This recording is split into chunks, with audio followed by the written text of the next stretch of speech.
بسم اللہ الرحمن الرحیم۔ السلام علیکم ناظرین۔ حضرت فاطمہ رضی اللہ تعالیٰ عنہ حضرت محمد مصطفیٰ صلی اللہ علیہ وآلہ وسلم اور حضرت خدیجہ رضی اللہ تعالیٰ عنہ کی بیٹی تھیں۔ جناب نبی کریم صلی اللہ علیہ وآلہ وسلم نے آپ کا نام فاطمہ رکھا۔ فاطمہ کے معنی ہیں باز رہنے والی۔ حضرت فاطمہ رضی اللہ تعالیٰ عنہ نے دنیا سے دل نہ لگایا، اس سے باز رہیں اور عیش و عشرت کو بھٹکنے نہ دیا۔ حضرت فاطمہ رضی اللہ تعالیٰ عنہ کی عمر ابھی 9 سال ہی تھی کہ آپ رضی اللہ تعالیٰ عنہ کی ماں حضرت خدیجہ رضی اللہ تعالیٰ عنہ وفات پا گئیں۔ پھر آپ کی تربیت حضرت سلمہ رضی اللہ تعالیٰ عنہ نے کی۔ حضرت سلمہ رضی اللہ تعالیٰ عنہ نے فرمایا کہ حضرت فاطمہ کو میرے سپرد کر دیا گیا۔ میں نے انہیں ادب سکھانا چاہا، مگر خدا کی قسم فاطمہ تو مجھ سے بھی زیادہ مؤدب تھی اور تمام باتیں مجھ سے بہتر جانتی تھیں۔ پھر جب آپ رضی اللہ تعالیٰ عنہ کی عمر شادی کو پہنچ گئی تو آپ کا نکاح حضرت علی رضی اللہ تعالیٰ عنہ سے کروایا گیا، جو حضور صلی اللہ علیہ وآلہ وسلم کے چچا زاد تھے۔ حضور پاک صلی اللہ علیہ وآلہ وسلم کو حضرت علی رضی اللہ تعالیٰ عنہ اور فاطمہ رضی اللہ تعالیٰ عنہ بہت محبوب تھے۔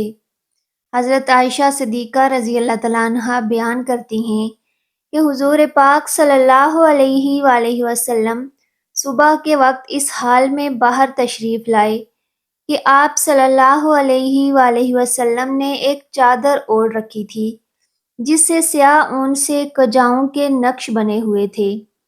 حضرت حسن رضی اللہ تعالیٰ عنہ آئے تو آپ صلی اللہ علیہ وآلہ وسلم نے انہیں اس چادر میں داخل فرما لیا۔ پھر حضرت حسین رضی اللہ تعالیٰ عنہ آئے اور ان کے ساتھ چادر میں داخل ہو گئے۔ پھر سیدہ فاطمہ رضی اللہ تعالیٰ عنہ آئی تو آپ صلی اللہ علیہ وآلہ وسلم نے انہیں بھی چادر میں داخل فرما لیا۔ پھر حضرت علی رضی اللہ تعالیٰ عنہ آئے تو آپ صلی اللہ علیہ وآلہ وسلم نے انہیں بھی چادر میں داخل فرما لیا۔ پھر آپ صلی اللہ علیہ وآلہ وسلم نے یہ آیت مبارکہ پڑھی: اے اہل بیت، اللہ تو یہی چاہتا ہے کہ تم سے ہر طرح کی آلودگی، ہر طرح کے گناہ دور کر دے، تمہیں خوب پاک و صاف کر دے۔ حضور پاک صلی اللہ علیہ وآلہ وسلم کے آزاد کردہ غلام حضرت ثعبان رضی اللہ تعالیٰ عنہ نے فرمایا کہ حضور پاک صلی اللہ علیہ وآلہ وسلم جب سفر کا ارادہ کرتے تو اپنے اہل و عیال میں سے سب کے بعد جس سے گفتگو فرما کر سفر پر روانہ ہوتے وہ حضرت فاطمہ رضی اللہ تعالیٰ عنہ ہوتی، اور سفر سے واپسی پر سب سے پہلے جس کے پاس تشریف لاتے وہ بھی حضرت فاطمہ رضی اللہ تعالیٰ عنہ ہوتی۔ حضرت علی رضی اللہ تعالیٰ عنہ اور حضرت فاطمہ عشق رسول اور سنت کی اطاعت میں اس قدر بڑے ہوئے تھے کہ جب حضرت علی رضی اللہ تعالیٰ عنہ کوئی بات یا کوئی مسئلہ کوئی حضرت فاطمہ کو کرتے دیکھتے تو فوراً بھاگے بھاگے رسول اللہ صلی اللہ علیہ وآلہ وسلم کی خدمت میں حاضر ہوتے اور پوچھتے کہ حضرت فاطمہ رضی اللہ تعالیٰ عنہ نے یہ کام کیا، اس طرح کیا ہے، یہ مسئلہ اس طرح بتایا ہے اور یہ بات یوں بیان کی ہے، فرمائیے کیا وہ جائز ہے یا نہیں۔ اگر حضور صلی اللہ علیہ وآلہ وسلم ہاں میں جواب ارشاد فرماتے تو وہ بھی اس پر عمل کرنے لگتے، اور اگر حضور صلی اللہ علیہ وآلہ وسلم نہیں کہتے تو فوراً جا کر سیدہ فاطمہ رضی اللہ تعالیٰ عنہ کو مطلع کرتے کہ حضور صلی اللہ علیہ وآلہ وسلم تو اس سے منع فرماتے ہیں۔ اسی طرح اگر فاطمہ رضی اللہ تعالیٰ عنہ حضرت علی کا عمل دیکھتی اور انہیں شک گزرتا کہ رسول اللہ صلی اللہ علیہ وآلہ وسلم نے اس کی اجازت دی ہے یا نہیں تو وہ ان حضور صلی اللہ علیہ وآلہ وسلم سے دریافت کرتی، اور جب اطمینان ہو جاتا تو پھر خود بھی اس پر عمل پیرا ہو جاتی۔ حضور صلی اللہ علیہ وآلہ وسلم کو ایک دن کسی نے حضرت علی رضی اللہ تعالیٰ عنہ کے بارے میں آ کر خبر دی کہ ابو جہل کی جو بیٹی مسلمان ہو گئی تھی اور مدینہ منورہ ہجرت کر کے آ گئی تھی، مسلمان نوجوان لڑکی تھی، خبر مشہور ہوئی ہے کہ حضرت علی رضی اللہ تعالیٰ عنہ اس سے نکاح کرنا چاہتے ہیں۔ حضرت فاطمہ رضی اللہ تعالیٰ عنہا تک جب خبر پہنچی تو وہ پریشان ہوئی۔ فطری بات ہے کہ عورت پریشان ہو جاتی ہے۔ اور پھر ابو جہل کی بیٹی، ان دونوں نے وہ دور اکٹھے دیکھا تھا، وہ جو اوجڑی جو حضور صلی اللہ علیہ وآلہ وسلم پر ڈالی گئی تھی، حضرت فاطمہ رضی اللہ تعالیٰ عنہا نے آ کر ہٹائی تھی، تو خیال ہوا کہ میرا گزارا تو ابو جہل کی بیٹی کے ساتھ نہیں ہوگا۔ تو حضرت فاطمہ رضی اللہ تعالیٰ عنہا نے جا کر حضور صلی اللہ علیہ وآلہ وسلم سے کہا کہ یہ پتہ چلا ہے کہ حضرت علی ابو جہل کی جو بیٹی آئی ہے اس سے شادی کرنا چاہتا ہے۔ تو آپ صلی اللہ علیہ وآلہ وسلم نے حضرت علی رضی اللہ تعالیٰ عنہ کو دوسری شادی سے منع فرمایا کہ تم فاطمہ کے ہوتے ہوئے دوسری شادی نہیں کر سکتے۔ حضرت مصور بن محرمہ رضی اللہ تعالیٰ عنہ سے روایت ہے کہ میں نے رسول اللہ صلی اللہ علیہ وآلہ وسلم کو منبر پر یہ فرماتے ہوئے سنا کہ بنی ہشام بن مغیرہ نے مجھ سے یہ اجازت مانگی ہے کہ ہم اپنی بیٹی کی حضرت علی رضی اللہ تعالیٰ عنہ سے شادی کر دیں، میں اجازت نہیں دیتا۔ پھر آپ صلی اللہ علیہ وآلہ وسلم نے فرمایا کہ میں اجازت نہیں دیتا، اور پھر تیسری مرتبہ بھی یہی فرمایا کہ میں اجازت نہیں دیتا، مگر ہاں علی رضی اللہ تعالیٰ عنہ دینی اعتبار سے آزمائش میں مبتلا ہو، یعنی شوہر کے حقوق ادا کرنے کے معاملے میں، مثلا حضرت فاطمہ رضی اللہ تعالیٰ عنہ کو سوکن سے ایذا پہنچنے کا خدشہ تھا، اور حضرت فاطمہ رضی اللہ تعالیٰ عنہ کو ایذا پہنچنے سے نبی کریم صلی اللہ علیہ وآلہ وسلم کو ایذا پہنچتی، جو کہ ممنوع ہے۔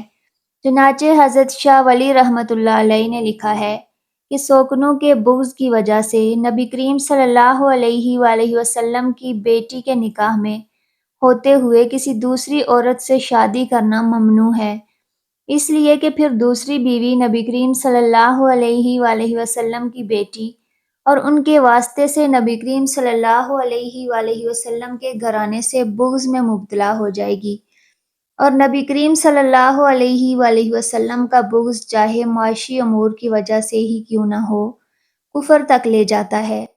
ناظرین، اس کے علاوہ بھی حضرت علی اور حضرت فاطمہ رضی اللہ تعالیٰ عنہ کے درمیان چھوٹے موٹے جھگڑے ہوا کرتے تھے۔ چنانچہ ایک روایت میں آتا ہے کہ حضرت علی رضی اللہ تعالیٰ عنہ کو ان کی کنیت ابو تراب سب سے زیادہ پیاری تھی، اور اس کنیت سے انہیں پکارا جاتا تھا، تو وہ بہت خوش ہو جاتے تھے، کیونکہ یہ کنیت ابو تراب خود رسول اللہ صلی اللہ علیہ وآلہ وسلم نے رکھی تھی۔ ایک دن رسول اللہ صلی اللہ علیہ وآلہ وسلم حضرت فاطمہ رضی اللہ تعالیٰ عنہ کے گھر تشریف لائے، دیکھا کہ علی رضی اللہ تعالیٰ عنہ گھر میں موجود نہیں ہیں۔ آپ صلی اللہ علیہ وآلہ وسلم نے دریافت فرمایا کہ تمہارے شوہر کہاں ہیں؟ انہوں نے بتایا کہ میرے اور ان کے درمیان کچھ ناگواری پیش آ گئی، وہ مجھ پر خفا ہو کر کہیں باہر چلے گئے۔ اس کے بعد رسول اللہ صلی اللہ علیہ وآلہ وسلم نے ایک شخص سے کہا کہ علی رضی اللہ تعالیٰ عنہ کو تلاش کرو کہ وہ کہاں ہیں۔ وہ آئے اور بتایا کہ حضرت علی رضی اللہ تعالیٰ عنہ مسجد میں سوئے ہوئے ہیں۔ پھر نبی کریم صلی اللہ علیہ وآلہ وسلم تشریف لائے، اور علی رضی اللہ تعالیٰ عنہ لیٹے ہوئے تھے، چادر آپ کے پہلو سے گر گئی تھی اور جسم پر مٹی لگ گئی تھی۔ رسول اللہ صلی اللہ علیہ وآلہ وسلم جسم سے دھول جھاڑ رہے تھے اور فرما رہے تھے، اٹھو ابو تراب اٹھو۔ بعد حضرت علی رضی اللہ تعالیٰ عنہ اسی ابو تراب کے نام سے مشہور ہو گئے۔ روایات میں آتا ہے کہ پھر حضرت علی رضی اللہ تعالیٰ عنہ کو اپنے گھر لے گئے، اور حضرت علی اور حضرت فاطمہ رضی اللہ تعالیٰ عنہ کی صلح کرا دی۔ بخاری شریف کی روایت ہے کہ حضور بیمار ہیں، بیٹی پتہ لینے آئی ہے۔ اس وقت تک باقی تینوں فوت ہو چکی تھی۔ حضور کی وفات کے وقت ایک ہی بیٹی زندہ تھی، وہ بھی 6 مہینوں رہی۔ بعد میں حضرت فاطمہ ابا جی کا حال پوچھنے آتی ہیں۔ حضور اٹھ کر بیٹھ گئے، سر پر ہاتھ پھیرا، پاس بٹھایا جیسے باپ بیٹیوں کو بٹھاتے ہیں۔ بیٹھے بیٹھے حضرت عائشہ رضی اللہ تعالیٰ عنہا کہتی ہیں کہ حضور صلی اللہ علیہ وآلہ وسلم نے فاطمہ رضی اللہ تعالیٰ عنہا کے کان میں کوئی بات کہی تو فاطمہ رضی اللہ تعالیٰ عنہا رونے لگ گئیں۔ تھوڑی دیر کے بعد پھر حضور صلی اللہ علیہ وآلہ وسلم نے قریب کر کے کان میں بات کہی تو خوش ہو گئیں۔ جب وہاں سے فارغ ہوئیں تو میں نے الگ بلا کر پوچھا، بیٹا حضور کیا کہہ رہے تھے؟ انہوں نے کہا، اماں جی، ابا جی نے کان میں کہا تھا، جو بات کان میں کی جائے وہ کیا ہوتی ہے، راز ہوتی ہے۔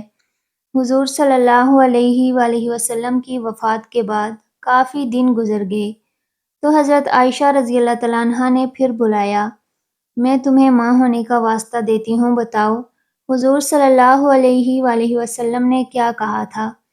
کہا ہاں اب بتاتی ہوں۔ حضور نے مجھے کان میں کہا تھا کہ فاطمہ میں شاید ایک آدھ دن اسی بیماری میں جا رہا ہوں، بیٹی کو باپ کی وفات کی اطلاع ملے تو بیٹی کیا کرے گی؟ تھوڑی دیر کے بعد حضور نے دیکھا کہ پریشان ہو رہی ہے تو کان میں کہا کہ بیٹی میرے بعد سب سے پہلے تم میرے پاس آؤ گی، تو خوش ہو گئی۔ حضور نے اپنی وفات کی خبر دی ہے تو بیٹی رونے لگ گئی ہے، اور بیٹی کو اس کی وفات کی خبر دی ہے تو وہ خوش ہو گئی ہے۔ یہ باپ بیٹی کا معاملہ تھا۔ ام المومنین حضرت عائشہ صدیقہ رضی اللہ تعالیٰ عنہا فرماتی ہیں کہ سیدہ فاطمہ رضی اللہ تعالیٰ عنہا جب حضور نبی کریم صلی اللہ علیہ وآلہ وسلم کی خدمت میں حاضر ہوتیں تو حضور نبی اکرم صلی اللہ علیہ وآلہ وسلم کھڑے ہو کر ان کا استقبال فرماتے، انہیں بوسہ دیتے، خوش آمدید کہتے اور ان کا ہاتھ پکڑ کر اپنی نشست پر بٹھا لیتے۔ اور جب آپ صلی اللہ علیہ وآلہ وسلم سیدہ فاطمہ رضی اللہ تعالیٰ عنہا کے ہاں رونق افروز ہوتے تو سیدہ فاطمہ رضی اللہ تعالیٰ عنہا بھی آپ صلی اللہ علیہ وآلہ وسلم کے استقبال کے لیے کھڑی ہو جاتی اور آپ صلی اللہ علیہ وآلہ وسلم کے دست اقدس کو بوسہ دیتی۔ ام المومنین حضرت عائشہ صدیقہ رضی اللہ تعالیٰ عنہا فرماتی ہیں، حضرت فاطمہ الزہرا رضی اللہ تعالیٰ عنہا تشریف لائیں اور ان کا چلنا ہو بہو حضور نبی اکرم صلی اللہ علیہ وآلہ وسلم کے چلنے جیسا تھا۔ بس آپ صلی اللہ علیہ وآلہ وسلم نے اپنی لہت جگر کو خوش آمدید کہا اور اپنی دائیں یا بائیں جانب بٹھا لیا، پھر چپکے سے ان سے کوئی بات کہی تو وہ رونے لگ گئیں۔ تو میں نے ان سے پوچھا آپ کیوں رو رہی ہیں؟ پھر آپ صلی اللہ علیہ وآلہ وسلم نے ان سے کوئی بات چپکے سے کہی تو وہ ہنس پڑیں۔ بس میں نے کہا کہ آج کی طرح میں نے خوشی کو غم کے اتنے نزدیک کبھی نہیں دیکھا۔ میں نے ان سے پوچھا کہ آپ سے حضور نبی اکرم صلی اللہ علیہ وآلہ وسلم نے کیا فرمایا تھا؟ انہوں نے جواب میں رسول اللہ صلی اللہ علیہ وآلہ وسلم کے راز کو ظاہر نہیں کر سکیں۔ جب حضور نبی اکرم صلی اللہ علیہ وآلہ وسلم کا وصال ہو گیا تو میں نے ان سے پھر پوچھا تو انہوں نے جواب دیا، آپ صلی اللہ علیہ وآلہ وسلم نے مجھ سے یہ سرگوشی کی تھی کہ جبرائیل علیہ السلام ہر سال میرے ساتھ قرآن مجید ایک بار دور کیا کرتے تھے، لیکن اس سال 2 مرتبہ دور کیا ہے۔ میرا خیال یہی ہے کہ میرا آخری وقت آن پہنچا ہے، اور بے شک میرے گھر والوں میں سے تم ہو جو سب سے پہلے مجھ سے آ ملو گی۔ اس بات نے مجھے رلا دیا۔ پھر آپ صلی اللہ علیہ وآلہ وسلم نے فرمایا، کیا تم اس بات پر راضی نہیں کہ تم تمام جنتی عورتوں کی سردار ہو یا تمام مسلمان عورتوں کی سردار ہو؟ تو اس بات پر میں ہنس پڑی۔ اللہ پاک ہمیں بہتر عمل کرنے کی